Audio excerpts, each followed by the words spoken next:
C'était la grande nouvelle de l'été. Ça s'est confirmé en septembre. Le gouvernement va mettre en place une deuxième réforme de l'assurance chômage. Le changement serait fondamental. Les nouvelles règles d'accès à l'indemnisation seraient calquées sur l'évolution du marché du travail, une grande première. Introduire un nouveau critère de modulation des conditions d'indemnisation, et je parle bien des conditions plus que du niveau, nouveau critère qui doit permettre de moduler ces conditions d'indemnisation en fonction du marché de l'emploi et de l'activité économique. L'idée est la suivante, que les niveaux d'indemnisation s'adaptent à la conjoncture. Quand ça va bien, on durcit les règles et quand ça va mal, on les assouplit. Alors évidemment, les diables seront dans les détails. Qu'est-ce que ça veut dire, ça va bien ? Est-ce qu'on regarde plusieurs trimestres d'amélioration du taux de chômage ? Est-ce qu'on regarde le nombre d'offres d'emploi qui seraient abondantes ? Alors en quoi consiste cette nouvelle réforme exactement ? Quelles sont les conséquences de la première réforme datant de 2019 ?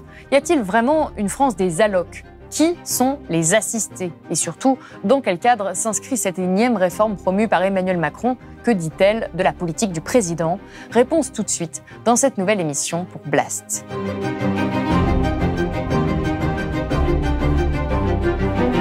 Gilles Raveau, bonjour. Bonjour Salomé Saké. Alors vous êtes économiste, maître de conférences à l'Université Paris 8. Vous êtes également l'auteur de Économie, on n'a pas tout essayé. Merci d'être là sur le plateau de Blast aujourd'hui. Je voudrais revenir dans un premier temps dans cette émission sur la réforme du chômage qui est déjà passée, parce qu'on entend parler de beaucoup de choses autour des fameuses réformes du chômage et on a tendance à oublier qu'aujourd'hui, il y en a deux. Il y a la réforme de l'assurance chômage qui est donc en cours depuis 2019, mais il y a de nouveaux changements qui ont été mis en place entre 2021 et 2022. Donc on va revenir un petit peu sur ce qui s'est passé dans cet épisode précédent, c'est-à-dire ce qu'on a appelé la réforme Pénicaud. Les conditions d'entrée à l'assurance chômage qui se modifient, puisque avant il fallait avoir travaillé 4 mois pendant les derniers 28 mois, et maintenant il faudra avoir travaillé 6 mois dans les derniers 24 mois, c'est-à-dire qu'il faut travailler 1 jour sur 4 pendant 2 ans pour avoir droit à l'assurance chômage. Alors, ce n'est pas forcément à la suite, ça peut être réparti dans le temps.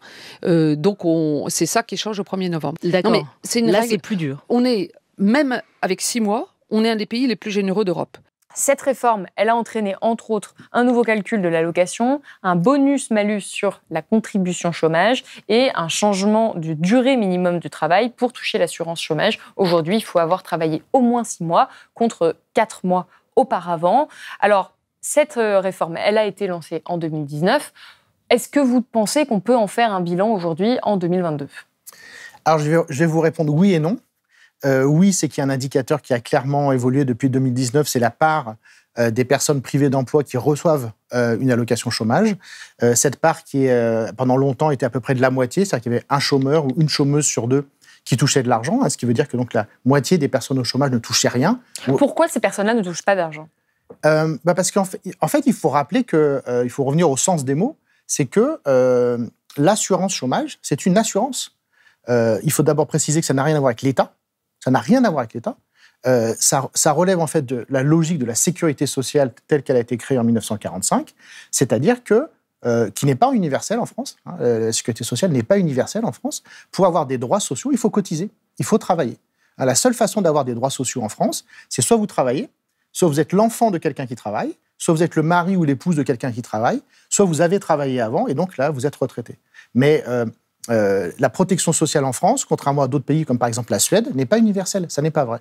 Et donc, pour toucher l'assurance chômage, comme pour toucher la retraite, il faut remplir des conditions. Et donc, c'est des conditions d'assurance qui sont très simples. Enfin, évidemment, les détails changent, mais la logique est simple. C'est que pour toucher une allocation chômage, il faut que j'ai contribué en fait, à la caisse. Parce qu'on imagine qu'il y a une caisse pour les chômeurs. Tous les mois, et c'est ce que vous faites tous les mois et moi aussi, on contribue à une part de notre salaire en fait, qui est prise sans qu'on y pense, ce qui est, je pense, d'ailleurs un des problèmes, et qui alimente cette caisse. Et puis le jour où on est au chômage, si on a suffisamment cotisé pendant suffisamment longtemps, on a droit à des allocations chômage. Et donc en 2019, il y avait déjà un Français sur 2 qui était au chômage, mais qui ne touchait pas d'indemnité chômage. C'est ça. Aujourd'hui, on est à combien ? Et donc aujourd'hui, on n'est plus qu'à un tiers. Donc on a une chute importante. On est passé donc de un chômeur ou une chômeuse sur 2 indemnisé à maintenant un ou une sur 3. Alors, évidemment, c'est difficile de ne pas faire référence au magnifique lapsus de Muriel Pénicaud lorsqu'elle était ministre du Travail. C'est une réforme résolument tournée vers le travail, vers l'emploi, contre le chômage et pour la précarité.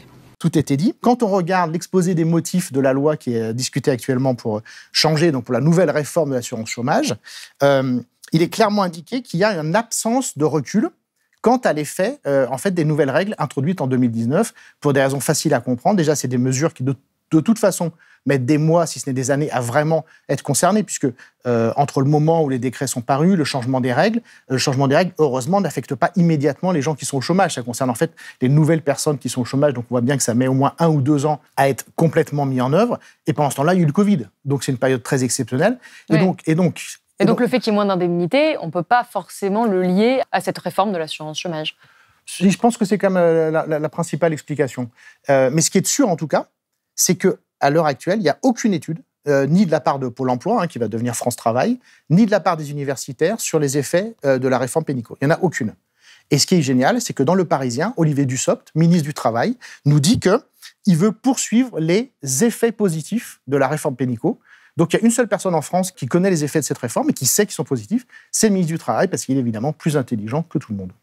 Mais donc, là, on ne peut pas vraiment se dire c'était une bonne chose ou une mauvaise chose, cette réforme-là. Vous en pensiez quoi? Si, ce premier volet, parce qu'on Non, mais alors, de toute façon, ce qui est drôle là-dedans, ce qui est terrible, parce que c'est vraiment sinistre, en fait, cette histoire, mais il n'y a aucun débat à avoir, puisque de toute façon, à l'époque, c'est moins évident, j'avoue, actuellement, mais à l'époque, il était très clairement dit que le but, c'était de faire des économies sur l'assurance chômage. Donc, à partir du moment où vous voulez faire des économies sur l'assurance chômage, évidemment, c'est comme pour les retraites. La seule façon, c'est de baisser les allocations chômage, comme pour les retraites, de baisser les pensions de retraite. Je pense que tout le monde l'a compris. Donc après, effectivement, on rentre dans des détails techniques, mais je peux expliquer un tout petit peu, par exemple. Il y a eu une entourloupe énorme qui a été très, très bien analysée par les gens qui étaient contre la réforme à l'époque. Entourloupe qui était tellement énorme que le projet de loi le projet de réforme de Muriel Pénicaud a été retoqué 2 fois par le Conseil d'État parce qu'il crée des telles inégalités qu'il était carrément illégal. Donc, c'est pour vous dire à quel point c'était du n'importe quoi. Et donc, avant Muriel Pénicaud, il y avait un système très intelligent. En fait, l'assurance chômage était très bien faite en France. C'est qu'on calculait vos revenus du travail.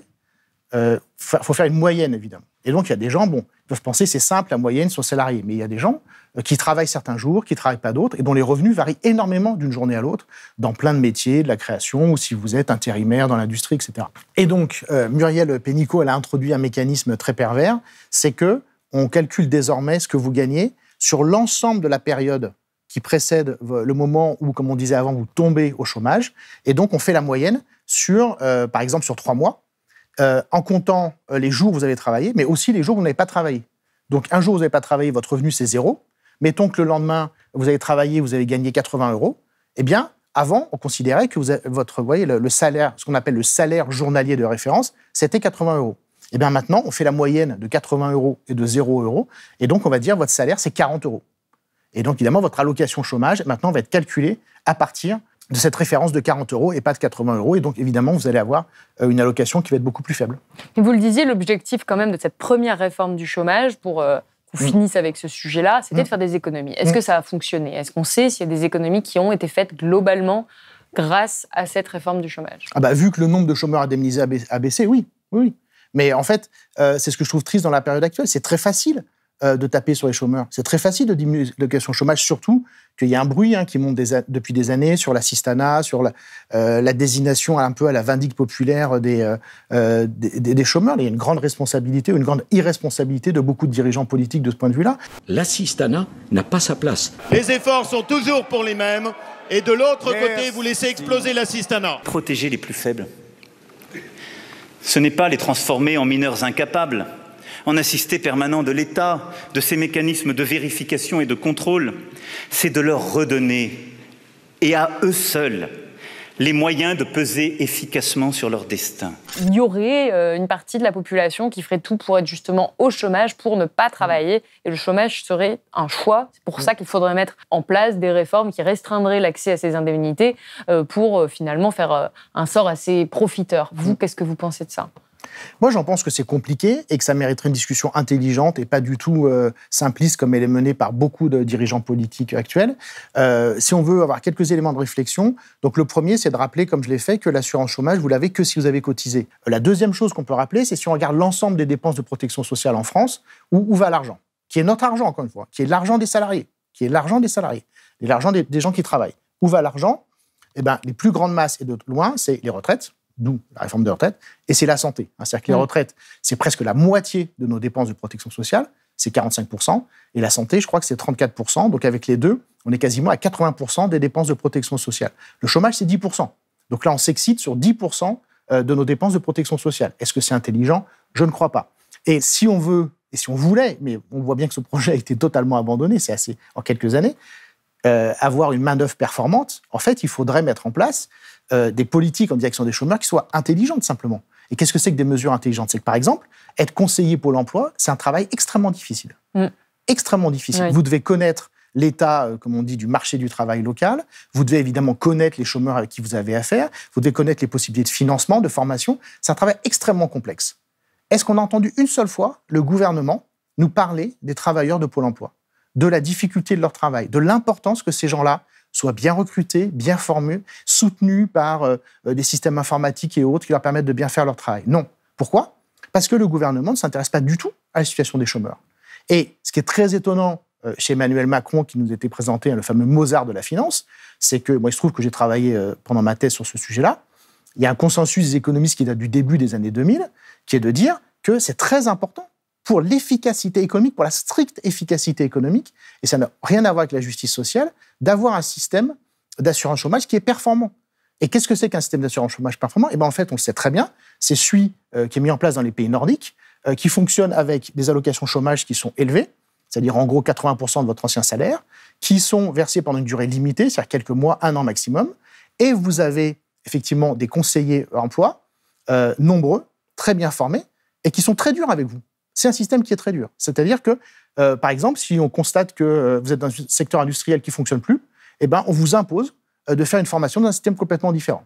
Donc, mais ça, c'est difficile quand même de dire ça à des gens. Oui, c'est difficile, mais au moins on s'occupe d'eux. Au moins on s'occupe d'eux et on fait des choix économiques qui sont pertinents. Dans le système nordique, dans ce qu'on appelle les politiques actives du marché du travail, si vous avez besoin d'être formé pendant 2 ans et que ça coûte 30 000 € à la collectivité, on va le faire. En France, impossible. Impossible. Une formation de longue durée pour un chômeur en France, ça n'est même pas dans les représentations mentales. Et donc là, effectivement, je fais l'économiste de base. Si vous voulez avoir une économie performante, il faut faire des choix. Mais ça veut dire s'occuper et bien s'occuper des chômeurs. Et moi, j'ai aucun problème sur le fait de dire que, évidemment, par exemple, la lutte contre la fraude, elle doit être impitoyable parce qu'on voit bien qu'elle devient insupportable. Pourquoi elle devient insupportable, la fraude aux allocations sociales, même si elle est minuscule? Elle est minuscule par rapport à la fraude que font les entreprises. Mais elle devient insupportable parce qu'on a un océan de pauvreté dans notre pays. Qu'on a des gens qui travaillent quelques heures par semaine et qui, effectivement, ne peuvent pas supporter l'idée que d'autres personnes gagnent comme elles, ou du moins elles imaginent qu'elles gagnent comme elles, du fait de l'aide sociale. Donc, si on voulait préserver un minimum notre démocratie et limiter les tensions sociales qui n'arrêtent pas de s'accumuler, évidemment qu'il faut être dur dans le contrôle des chômeurs, la lutte contre la fraude. Ça, je pense qu'il faut le dire clairement. Mais ça n'empêche que, d'un autre côté, il faut vraiment donner des droits aux chômeurs en termes d'accès à la formation, d'accès à l'emploi. Et d'autre part, évidemment, si vous êtes dur avec les chômeurs, il faudrait être 100 fois plus dur avec l'évasion fiscale, les grands patrons, tout simplement le travail non déclaré, ce qui n'a jamais été fait en France, absolument jamais. Et on sait par exemple que sous Emmanuel Macron, le nombre d'inspecteurs du travail a fortement diminué.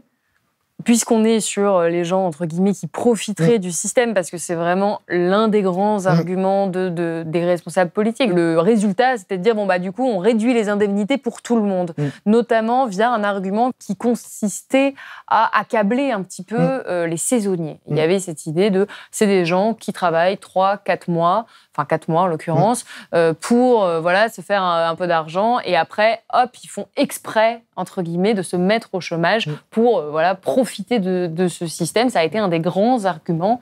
Résultat, quand même, cet été, on s'est retrouvé sans saisonniers. Est-ce que c'est lié à cette réforme de l'assurance chômage? Alors, c'est totalement lié. Et ce qui est encore pire, c'est que ça a été prévu. Donc, revenons au début de l'histoire. Nous avons comme Emmanuel Macron, c'est quand même très étonnant d'avoir le chef de l'État qui nous parle quand même de la réforme de l'assurance chômage quand on y réfléchit. Vous avez raison, il y a certains de nos compatriotes qui se disent « ça vaut pas la peine que j'aille travailler ». Et donc, c'est pour ça que nous avons mis en place cette réforme de l'assurance chômage. Le chef de l'État, pour moi, c'est quelqu'un qui gère les grandes orientations du pays, qui gère la diplomatie. C'est pas quelqu'un qui va nous dire « alors lui, si vous avez cotisé 4 mois et 12 jours, vous devez toucher 3 mois d'allocation » et on en est là. C'est très, très bizarre. Je vous donne la citation exacte en décembre 2021 d'Emmanuel Macron. « Nous nous sommes habitués à un système qui n'était plus juste, où il suffisait de travailler 4 mois dans les stations de sport d'hiver pour avoir le chômage tout le reste de l'année. » Emmanuel Macron, décembre 2021. Bon, petit problème, c'est entièrement faux, puisque si vous avez cotisé 4 mois, au maximum, vous touchez 4 mois d'allocation chômage. Donc, notre président de la République présente une information qui est quand même gravement erronée. Une fake news. Une fake news qui, évidemment, n'a pas été reprise sur le moment, comme d'habitude. Au moment, effectivement, vous avez raison, une des motivations majeures de la réforme Pénicaud à l'époque, c'était ce soi-disant problème des saisonniers, qui n'existe pas dans la réalité, mais c'est pas grave. Comment ça qui n'existe pas ce problème des saisonniers qui abuseraient du système d'assurance chômage, non, c'est un problème qui est créé de toutes pièces par le gouvernement, qui a jamais été discuté parmi les économistes comme un problème majeur de l'économie française, mais pas du tout. C'est-à-dire que le gouvernement, en permanence, invente des faux problèmes ou des problèmes très, très, très secondaires. Pour vous, ce phénomène des saisonniers qui abuseraient n'est pas massif, n'est pas significatif et ne méritait pas ce traitement politique ? Je vais vous citer la Fédération des employeurs du tourisme et des vacances. C'est quelque chose qui existe, que j'ai découvert. Et lorsque la réforme a été mise en place, ils ont dit qu'elle allait remettre en question le fonctionnement de l'activité saisonnière. Pourquoi ? Parce que les gens qui mettent en place toutes ces réformes, ils n'ont pas été saisonniers. Ils n'ont pas été serveurs dans le sud de la France à travailler debout 12 heures par jour, 7 jours sur 7. Le travail des saisonniers, il est dérogatoire du droit du travail normal. Vous travaillez 7 jours sur 7. Normalement, c'est pas autorisé, vous n'avez pas de jour de repos. On sait très bien que dans la réalité, notamment dans le sud ou aussi dans les stations de sport d'hiver, ces métiers qui sont extrêmement durs. Donc effectivement, les gens les acceptaient avant parce qu'ils savaient, c'est vrai, derrière qu'il y avait une période où vous allez toucher des allocations chômage et ensuite, entre les deux saisons, ils faisaient une saison d'hiver et une saison d'été. Mais on peut quand même rappeler que les salaires étaient extrêmement bas. Les gens étaient exploités. Combien de témoignages de saisonniers on a tous dans nos familles qui nous disent « j'ai fini ma saison, je rentre chez moi, j'ai tout dépensé ». Et c'est bien le problème qui est arrivé avec les questions du logement. C'est-à-dire que les saisonniers, entre les bas salaires et les coûts du logement, vous travaillez extrêmement dur pendant effectivement 4 ou 5 mois et en fait, vous ne mettez rien de côté. Et vu que les salaires sont bas, toujours la même chose, les allocations chômage derrière, elles sont basses. Et par contre, les profits du tourisme, on n'en parle pas. Les profits des restaurateurs, ça, c'est complètement en dehors de l'image. Et ça, c'est une des très grandes forces d'Emmanuel Macron et qui est la force de tous ces présidents réactionnaires, c'est-à-dire qu'on ne parle jamais des entreprises. On ne parle jamais en fait, là où est vraiment l'argent. C'est-à-dire que la grande force d'Emmanuel Macron, c'est d'attiser les conflits au sein de la population. C'est les jeunes contre les vieux, les gens qui travaillent contre les chômeurs, les gens qui sont malades contre les gens qui cotisent, en permanence. Mais les gens ordinaires, ils gagnent des petits salaires, ils ont des petites aides, etc. C'est ça la vie de la plupart des gens. Les grandes fortunes, les grands dividendes, les grands profits, ça, voilà, dans tous les discours là du gouvernement, ça, on ne va jamais en parler. Oui, ça n'existe pas. En tout cas, la question du chômage, c'est vraiment un des piliers de la politique d'Emmanuel Macron. Vous l'avez dit vous-même, il en parle en personne. Ça a été un des grands axes de son dernier quinquennat. Et là, il en remet une couche. Et c'est d'ailleurs pour ça qu'on a décidé de faire cette émission aujourd'hui, parce qu'il va y avoir un deuxième épisode, un deuxième volet de cette réforme-là. Donc là, c'est une réforme, à partir de ce qu'on sait, qui permettrait de moduler les aides selon la situation du marché du travail. Autrement dit, là, par exemple, on n'a pas beaucoup de chômage, et bien donc on durcit les conditions d'accès à ces indemnités chômage. Finalement, c'est quoi ? Ces allocations dépendraient de l'état du marché en France ? Là aussi, c'est assez sidérant, parce que Emmanuel Macron, en 2017, c'est drôle, parce qu'il avait plusieurs remarques qui étaient très justes sur notre système social, qui avait été faite avant lui, sur notamment sa complexité. Et là, on nous vend une réforme qui, moi, en tant qu'expert, est incompréhensible. Et j'ose pas imaginer ce que peuvent ressentir les personnes qui sont au chômage, qui sont actuellement inquiètes de ce qui va leur arriver, ou les gens qui vont connaître une période de chômage à l'avenir. Donc, la première chose, vous l'avez dit, c'est qu'effectivement, c'est la fameuse citation d'Olivier Dussopt dans son entretien au Parisien, c'est-à-dire, quand ça va bien, on réduit la durée de l'allocation chômage, et quand ça va pas bien, on l'augmente. Super. Pas bien de quoi ? Voilà, c'est ça, pas bien de quoi, tout à fait. Et donc, ça, je vous donne cette information, nous, les économistes, quand on travaille sur les chiffres de l'emploi, c'est toujours des chiffres provisoires. C'est-à-dire que l'INSEE, en fait, ne connaît la variation de l'emploi actuel, ou même le niveau de l'emploi actuel en France aujourd'hui, personne ne le connaît. Qu'a posteriori, en fait. Voilà, mais on le connaît 1 an plus tard. On connaît les vrais chiffres 1 an plus tard, et oui. Mais Olivier Dussopt, comme il est très fort, lui, il connaît les vrais chiffres. Et donc, quand on lui demande, dans cette très bonne interview du Parisien toujours, on lui demande, mais alors, l'activité, comment on mesure l'activité ? Je vous donne la réponse du ministre. Vous allez voir, c'est limpide. Alors, cela pourrait être soit un nombre de trimestres consécutifs avec amélioration de l'emploi, ou alors un comité qui nous donne son avis.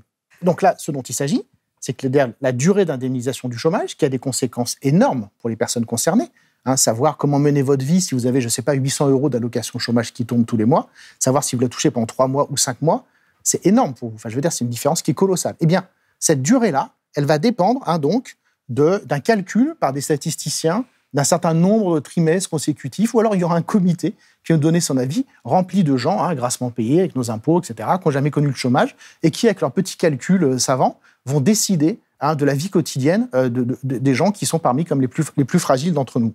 Vous parlez d'Olivier Dussopt. Moi, j'ai vu une autre interview qui a été menée avec Marc Ferracci, donc qui est député Renaissance, et qui explique au JDD que l'exécutif ne tape pas sur les chômeurs. C'est lui qui le dit. Il affirme que le montant des indemnités ne baissera pas. Il dit même que finalement, c'est l'objectif du gouvernement actuel, c'est de protéger les Français face à l'inflation. Déjà, aujourd'hui, quel est le montant en moyenne de ces indemnités chômage et comment on peut être sûr que ces indemnités ne baisseront pas? Alors, donc, on rappelle encore une fois, il n'y a que une personne sur 3 qui est au chômage qui touche les indemnités, donc il y a 2 tiers de personnes qui n'ont rien, ou alors qui doivent recourir à des aides sociales, comme par exemple le RSA, ou des aides locales distribuées par les municipalités, etc. Donc, c'est 1 sur 3, et cette personne, en moyenne, va toucher 1 000 € net. Voilà, les indemnités chômage, en gros, c'est 1 000 € net, ce qui, effectivement, on peut comprendre que pour une personne qui est mal payée, qui est à temps partiel, elle va se dire, c'est beaucoup. Et puis 1 000 €, c'est la moyenne, encore une fois. Donc, il y a beaucoup de gens, on peut s'imaginer, si on pense au très haut salaire, qu'il y a aussi beaucoup de gens qui sont bien en dessous de ces 1 000 €. Et je trouvais ça intéressant, vous me l'avez dit avant cette interview, le chiffre de ces 1 000 €, c'est que souvent, on a cette image d'allocation chômage bien plus importante, finalement, qui serait des énormes montants. 1 000 € de moyenne, c'est quand même assez peu. C'est ça, c'est assez peu. Alors, pour le coup, soyons précis, ce que dit Marc Ferracci, c'est juste.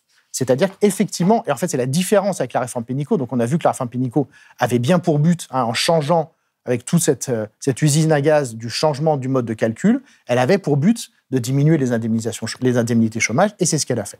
Donc là, la réforme actuelle, en fait, est complémentaire de ça. C'est la même logique, mais effectivement, on ne va pas toucher au montant que vous allez percevoir tous les mois. Simplement, l'idée, c'est que vous allez le percevoir pendant moins longtemps. Et donc, si on raisonne en français et qu'on sort des arguties des gens de la majorité, évidemment, le montant total des allocations chômage que vous avez touché, bien sûr qu'il va diminuer. Puisqu'on est d'accord, si vous avez le même montant mais pendant une durée moindre, évidemment, ça veut bien dire que le total des allocations... Voilà. Donc, c'est un petit jeu de mots. Et c'est pareil, les gens peuvent se reporter à l'interview. Et on voit Ferracci qui nous explique là aussi que... alors, en cas de reprise du marché du travail, on pourrait passer de 7 à 8 mois d'indemnisation, etc. Enfin, le truc est juste totalement incompréhensible déjà pour quelqu'un qui se pose et qui dit ça dans son salon.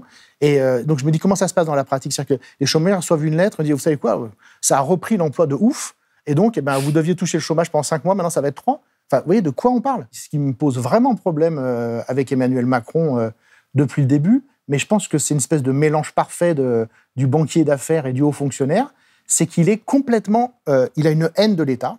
Je pense que le scandale des cabinets McKinsey, je pense que c'est ça que les gens de la majorité n'ont pas compris. C'est pas du tout un scandale financier, c'est que c'était une disqualification assumée du travail des hauts fonctionnaires en disant « Alors vous, les hauts fonctionnaires, vous êtes quand même des gros nuls, et donc on va aller payer des petits jeunes bien débiles qui vont vous expliquer la vie. Voilà. Qui connaissent rien au ministère de la Santé, au ministère du Travail, au ministère de l'Industrie, qui sortent de leur école de commerce, qui font les PowerPoint bien débiles qu'on a tous vus. On va les payer 10 fois comme vous, et ils vont vous expliquer la vie. » C'est ça la violence d'Emmanuel Macron.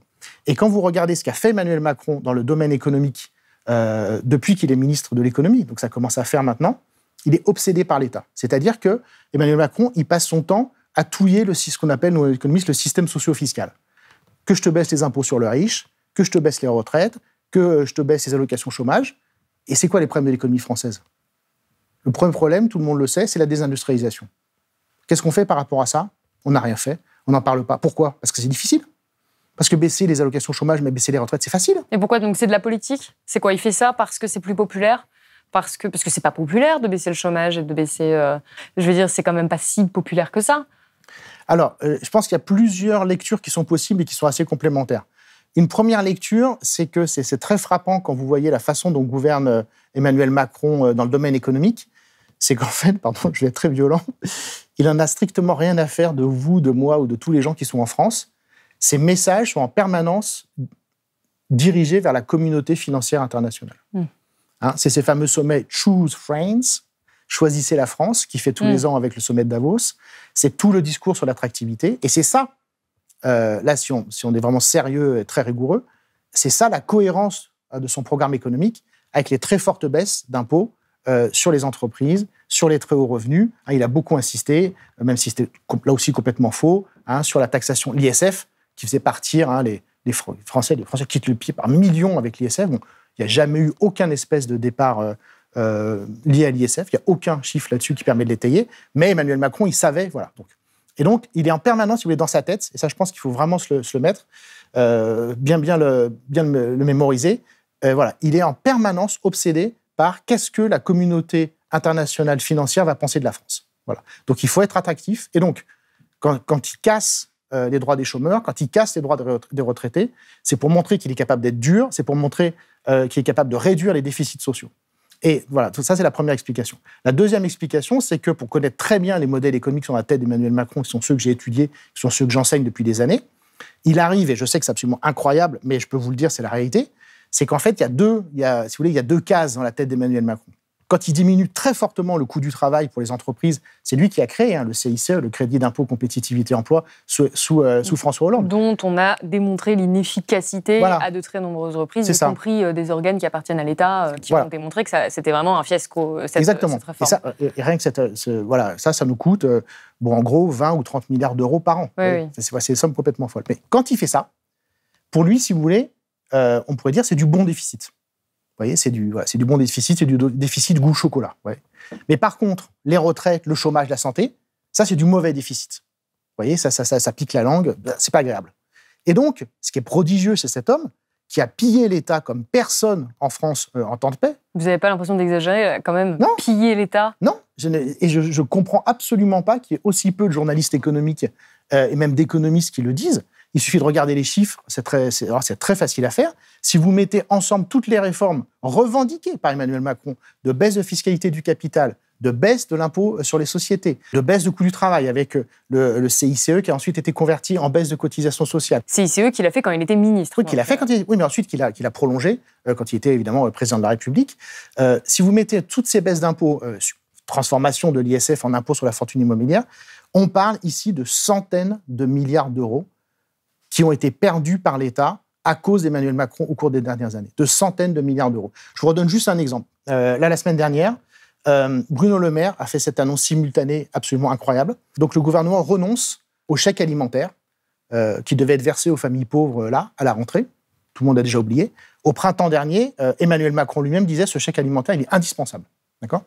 Donc là, le chèque alimentaire, il n'aura pas lieu parce que c'est trop compliqué. Puis voilà. Par contre, il y a un nouvel impôt sur les entreprises qui va être supprimé cette année, qui s'appelle la CVAE, je vous passe les détails. Ça va faire perdre 4 milliards d'euros, rien que cette année, au budget de l'État. Vous baissez un impôt qui ne gêne pas du tout, en réalité, le fonctionnement des entreprises. Cette baisse d'impôt ne va avoir strictement aucun effet sur l'activité économique de la France à court terme. Tous les économistes honnêtes le disent. À moyen terme, il est tout à fait aussi possible qu'elle ait juste aucun effet. Ça va juste baisser les impôts sur les entreprises qui ont plus d'argent. Elles seront très contentes et à Noël, elles feront la fête et elles seront contentes. Voilà, 4 milliards. Avec ces 4 milliards, vous pouviez donc verser 1 000 euros à 4 millions de familles en France pour qu'elles mangent. Voilà. Et pour vous, en fait, cette réforme de l'assurance chômage, encore une fois, c'était quand même la thématique de l'émission, ça s'inscrit dans cette politique plus générale qui est donc de s'attaquer aux acquis sociaux, aux différents acquis sociaux. Ça a pu passer par la réforme de la SNCF, des retraites, de l'assurance chômage. Il y en a beaucoup dont on a déjà parlé ici à Blas. Et à côté de ça, de baisser tout ce qui est toute forme d'impôt possible pour les entreprises. C'est vraiment ça. Alors là, c'est ma dernière explication. Donc je dis, la première explication, c'est le fait qu'Emmanuel Macron s'adresse à la communauté internationale. La deuxième, c'est qu'il a les très mauvaises théories économiques en tête, ce qui est assez drôle pour quelqu'un de son âge, parce qu'il a des théories en tête qui datent en fait des années Thatcher et Reagan, des années 80.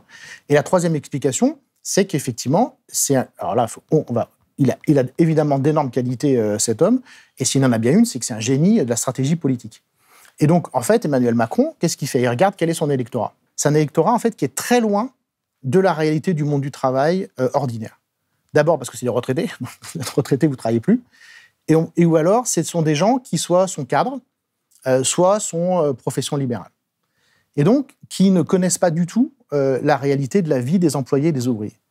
Et on sait, malheureusement, ça c'est un résultat de la sociologie politique et classique, que, comme le disait un célèbre chanteur, plus on devient vieux, plus on devient, en tout cas égoïste.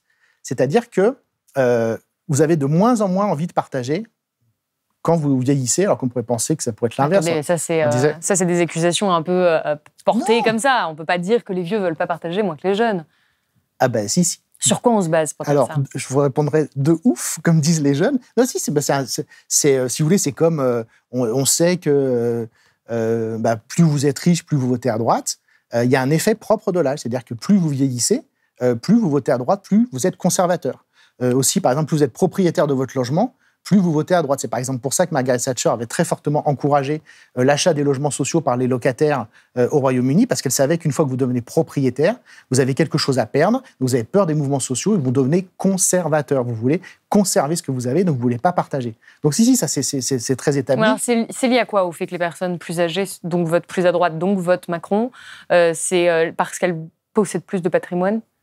C'est exactement d'abord parce qu'elle possède plus de patrimoine et que je pense qu'il y a un phénomène, si vous voulez, biologique ou psychologique qui fait que c'est l'approche de la mort, on se sent de plus en plus faible et il y a un côté où on a moins envie de partager. En tout cas, on a moins envie de partager avec les gens qu'on ne connaît pas. Si vous voulez, vous avez peut-être envie de faire des gros cadeaux à vos petits-enfants, mais en tout cas, vous avez moins envie de partager. Et on a ce phénomène démographique énorme qu'il ne faut jamais oublier. Oui, c'est les baby boomers qui sont... Oui, mais c'est qu'on a beaucoup plus de vieux que de jeunes en France. Et les jeunes ne votent pas. C'est-à-dire qu'en fait, quand vous regardez les élections, les vieux pèsent 3 fois plus, bien sûr. 3 fois plus que les jeunes. Et donc, en fait, Emmanuel Macron, il fait un calcul électoral qui est très simple, c'est que, par exemple, la réforme des retraites, donc ça, puisque vous êtes sceptique et vous avez raison de l'être, regardez les sondages, c'est très net. La réforme des retraites, le fait de passer l'âge de départ de légal à retraite à 65 ans, il y a une seule catégorie d'âge qui la soutient, qui c'est? Les déjà retraités. Voilà, les plus de 65 ans. Voilà. Et c'est pareil, si vous faites des sondages sur l'assurance chômage, plus les gens sont âgés, plus ils disent oui, quand même, les gens sont des feignants, moi dans ma jeunesse c'était dur, on ne se plaignait pas, tous ces discours-là, etc. Et donc Emmanuel Macron, il regarde son électorat, et donc il fait ça. En tout cas, cette réforme, elle risque de s'attaquer tout de même au quotidien de beaucoup de gens. Est-ce qu'il ne prend pas là un risque de révolte sociale? Ou pour vous, c'est un sujet sur lequel les Français ne se mobiliseront pas? Alors, oui, je pense vraiment pas que ce soit un sujet sur lequel les Français se mobilisent. Sur les retraites, évidemment, puisqu'il va aussi y avoir apparemment la réforme des retraites, on verra, là, il y a plus de possibilités de mobilisation. Moi, il y a quelque chose qui me gêne beaucoup dans le débat médiatique français, c'est qu'on donne beaucoup la parole aux syndicats, alors que je pense que vous n'êtes pas syndiqué, moi je ne le suis pas, et que la plupart des gens, non seulement ne sont pas syndiqués, ils connaissent personne qui est syndiqué. C'est-à-dire qu'en fait, les syndicats en France n'existent pas. Ils n'existent plus dans la réalité des gens depuis des années et des années. Et donc, il y a tout un cirque médiatique qui est entretenu. Évidemment, on leur tend le micro à leur place. Moi aussi, j'irais à la télé, si j'étais la CFDT, la CGT. On fait croire que derrière, il n'y a rien du tout derrière. Il n'y a rien du tout derrière. La France, le taux Donc, il n'y a pas d'opposition réelle à la réforme de l'assurance chômage, par exemple? Non, d'une part, non. Et d'autre part, ce qu'on a constaté là aussi, puisque, en fait, si vous voulez, pour moi, c'est très facile de lire la situation actuelle. Et je ne comprends pas que plus de gens le fassent comme moi, parce que ce que fait Emmanuel Macron, c'est ce qu'a fait Margaret Thatcher au Royaume-Uni. C'est ce qu'a fait Gerhard Schröder, le sociodémocrate, au début des années 2000 en Allemagne, et c'est évidemment ce qu'a fait Ronald Reagan aux États-Unis. Donc c'est très bien ce qui va se passer. Qu'est-ce qui va se passer alors? La première chose qu'on constate déjà, c'est une augmentation de la pauvreté. C'est-à-dire qu'on est quand même dans un pays où on a vu des étudiants aller aux soupes alimentaires pendant le Covid, et on n'en a tiré aucune conclusion. C'est quand même prodigieux. Donc une augmentation très forte des inégalités, de la pauvreté, et là aussi, ce que montrent tous les travaux de sociologie là-dessus, c'est que, contrairement à ce que pourrait peut-être laisser supposer un romantisme de gauche, plus la situation est dure, moins les gens sont solidaires. C'est-à-dire qu'en fait, les luttes sociales ont plutôt lieu lorsque la situation s'améliore et que les gens retrouvent espoir. Mais là, vous voyez bien, on a une chape de plomb terrible qui nous tombe sur la tête, qui est évidemment déjà le dérèglement climatique, c'est-à-dire la perspective. On a quand même des articles qui nous parlent tranquillement d'extinction de l'humanité. On a vécu un été complètement dingue, on a ça. On n'a pas de perspective de politique d'alternative de victoire de la gauche. Et on voit... Emmanuel Macron a quand même réussi à supprimer des lits pendant la crise du Covid et il ne s'est rien passé. Dans les hôpitaux, oui. Dans les hôpitaux. Moi, je suis allé, je le reconnais comme journaliste, aux manifestations des infirmières il y a plusieurs années. Il n'y avait personne. Il n'y avait que des blouses blanches. Elle était où, la population? Moi, mes camarades profs qui se plaignent parce qu'on cache l'université, je leur dis tout le temps, mais vous étiez où pour défendre l'hôpital? Vous n'y êtes pas allés. Vous vous rendez compte, tout ce qu'on accepte comme reculs sociaux, c'est absolument prodigieux. Vous me parliez de tournant avant cette émission, de vraiment... on a peut-être trop hurlé à la libéralisation, à l'ultra-libéralisation, mais là, Emmanuel Macron, il fait ce que personne n'a fait avant, vous l'avez dit précédemment. Pour vous, on est en train de passer à un point de bascule, un point de non-retour dans la destruction de l'État français? Oui. Et c'est fait. Enfin, c'est largement fait. Je le vis au quotidien dans ma misère de prof à Saint-Denis. Et je le vois comme économiste, notamment avec la dette publique. Encore une fois, je vous dis, La dette publique a explosé sous Emmanuel Macron comme sous personne avant. Je ne comprends pas. Mais ça, on pourra vous dire que c'est à cause du Covid et que c'est à cause de la pandémie et qu'il a dû prendre des mesures d'urgence. Ok. Non, mais bien sûr. Mais enfin, là, les mesures... c'est ça qui est étonnant, en fait. C'est qu'il n'y a pas de... on peut estimer de façon assez précise ce qui est dû au Covid et ce qui est dû aux mesures de baisse d'impôts d'Emmanuel Macron, si vous voulez. Donc là, le constat, il est partagé. Et je ne comprends pas que ça ne cause aucune espèce de panique chez beaucoup d'intellectuels, de journalistes ou d'économistes, alors que non seulement l'État a toujours été central en France, et on sait bien, vu effectivement quand même l'effondrement notamment de notre système éducatif, et évidemment les sommes colossales qu'il va falloir mettre en œuvre pour la transition écologique, il n'y a que l'État qui peut faire tout ça. Donc il nous faut un État fort, puissant, etc. Et Emmanuel Macron, si vous voulez, a dévalorisé sur le plan symbolique l'État, il l'a appauvri comme jamais, et voilà, sans être trop technique, actuellement, les taux d'intérêt sont très bas, mais ils ont déjà commencé à réaugmenter. Ils vont forcément ne faire qu'augmenter. Et si vous voulez, vous comme moi, en fait, on ne s'en rend pas compte, mais que nos impôts, le simple coût annuel de la dette, qui ne sera évidemment jamais remboursé, mais on ne va pas expliquer ça aujourd'hui, mais le simple paiement des intérêts, si vous voulez, nous coûte 20 ou 30 milliards d'euros chaque année. C'est des sommes très, très importantes et qui vont extraordinairement augmenter à l'avenir et qui donc, justement, vont fournir toute une rhétorique au gouvernement réactionnaire, et donc surtout pas libéraux comme Emmanuel Macron, pour réduire nos libertés. J'essaye de sortir de cette idée. Mais pour vous, Emmanuel Macron n'est pas libéral? Non, il n'est absolument pas libéral. C'est-à-dire que, en fait, libéral, c'est un label que se sont donnés à eux-mêmes les gens en fait, qui détestent ce qu'il y a de plus beau dans la vie. C'est-à-dire que quand vous regardez les affiches de la sécurité sociale, lors de sa création de la sécurité sociale, quel est l'argument premier de la sécurité sociale? C'est d'arrêter la peur du lendemain. C'est de dire, si je tombe malade, je ne tombe pas dans la pauvreté. Si je deviens vieux, je ne tombe pas dans la pauvreté. Et donc, je n'ai plus cette terreur sur ma tête. Et donc, je suis libre. Je suis libre. La sécurité sociale, il y a des textes très beaux de Bernard Maris sur ce sujet-là. La raison de la création de la sécurité sociale, bien sûr que c'est la liberté. Et c'est cette liberté que détestent les gens comme Emmanuel Macron. Vous voyez, en fait, ça dépend de la conception de la liberté, et on n'a clairement pas la même en fonction de son bord politique. Oui, évidemment, mais je trouve que là, il y a un hold-up, alors là, qui est une réussite absolument géniale et qui est planétaire de ces gens-là. C'est-à-dire qu'eux, ils vont vous dire, alors que si vous faites un tout petit peu de philosophie politique, par exemple, si vous prenez la question du licenciement, d'accord, vous pouvez dire, moi, mettons, vous êtes mon employé, je suis votre patron, et je dis, j'aimerais bien vous licencier. Donc, j'aimerais bien être libre de vous licencier. OK. Mais vous pourrez me répondre, mais moi, j'aimerais bien être libre de garder mon emploi. Si vous réfléchissez un tout petit peu, dans l'espace, dans la société, il y a quasiment aucun sujet où vous pouvez accroître la liberté de quelqu'un sans diminuer la liberté de quelqu'un. Il y a toujours des conflits de liberté. Les seules libertés pour lesquelles il n'y a pas de conflit, ça va être le droit de vote, par exemple. Le fait que moi, j'ai le droit de vote, ça ne vous enlève rien. Quand on permet aux personnes homosexuelles, par exemple, de se marier, ça n'enlève rien à personne. Même si on a vu, quand c'est arrivé, qu'il y a des gens qui avaient l'impression qu'on leur enlevait quelque chose, alors que c'était faux. Mais dès que vous sortez de ces quelques cas très limités, dans tout le domaine économique ou social, ou même, je ne sais pas, dans votre famille ou partout, la liberté de l'un s'oppose toujours à la liberté de l'autre.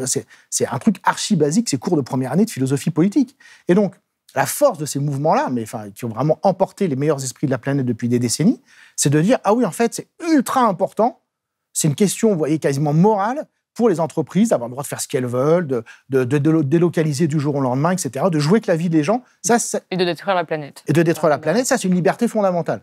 Par contre, vous, votre liberté toute simple de juste pas avoir une vie de misère, de pouvoir mener votre vie normalement, ça, c'est pas une liberté très importante. Vous vous rendez compte de ce qui s'est passé? Et nous, on continue, nous, les gens qui crient tout comme ça, on continue à accorder le droit à ces gens-là de se qualifier de libéraux. Ça, c'est juste pas possible. Encore une fois, l'exemple typique, c'est la réduction du temps de travail. Si vous revenez sur les débats sur les 35 heures, il y a une haine qui s'est déversée à ce moment-là, qui raconte très bien, notamment Martine Aubry, etc. Une haine des députés de droite, mais aussi des entreprises. Mais l'idée que les gens aient du temps libre, et ça rendait fou tout un tas de patrons. Pas tous, évidemment. Mais l'idée qu'on puisse choisir son temps, qu'on vienne travailler quand on veut. Et donc là, même par rapport à l'assurance chômage, moi, je n'ai pas d'idée particulière là-dessus, et c'est à chacun d'en avoir, mais cette idée on choisit de travailler, d'être au chômage, pourquoi pas? Pourquoi ça, c'est effrayant, alors qu'encore une fois, les sommes en jeu sont dérisoires? Pourquoi c'est ça dont on parle aujourd'hui, alors qu'encore une fois, littéralement aujourd'hui, il y a je ne sais pas combien de centaines, de milliers, si ce n'est de millions d'élèves qui n'ont pas tous leurs profs face à eux, ou qui ont des profs qui sont, pardon de le dire, qui sont mauvais, parce qu'ils sont vacataires, ou juste parce qu'il y a tellement peu de candidats que maintenant on est obligé de prendre des gens qui n'ont pas le niveau. On ne parle pas de ça dans un pays comme la France. qui s'est bâti autour de l'école. L'école a toujours été un repère symbolique central. Il y a un problème d'ordre de priorité en réalité dans la politique qui est proposée aujourd'hui. Ah bah c'est le moins qu'on puisse dire. Et effectivement, la grande réussite d'Emmanuel Macron, c'est de réussir à nous faire perdre notre temps avec ces débilités d'assurance chômage et de retraite. Et c'est justement pour ça que les jeunes ne votent plus. Parce qu'ils voient bien que les vraies questions auxquelles ils sont confrontés, soit dans leur vie personnelle, soit des questions de changement climatique, ne sont absolument pas abordées par le pouvoir. Et je rappelle qu'on a fait un entretien dédié entièrement à la question du vote des jeunes, justement, que vous soulevez. C'est la fin de cette émission. Merci beaucoup, Gilles Raveau, d'avoir été avec nous aujourd'hui. Merci beaucoup d'avoir regardé cet entretien. J'espère qu'il vous a plu. N'hésitez pas à me dire dans les commentaires ce que vous en avez pensé. Pour ne manquer aucune de nos vidéos, au vu des changements de l'algorithme YouTube, n'oubliez pas de vous abonner et de cliquer sur la cloche. Je vous rappelle, comme d'habitude, que Blast ne vit que grâce à son audience. Et pour s'assurer qu'aucun d'entre nous ne se retrouve au chômage, n'hésitez pas à faire un don ou à vous abonner sur blast-info.fr. Et moi, je vous dis à bientôt.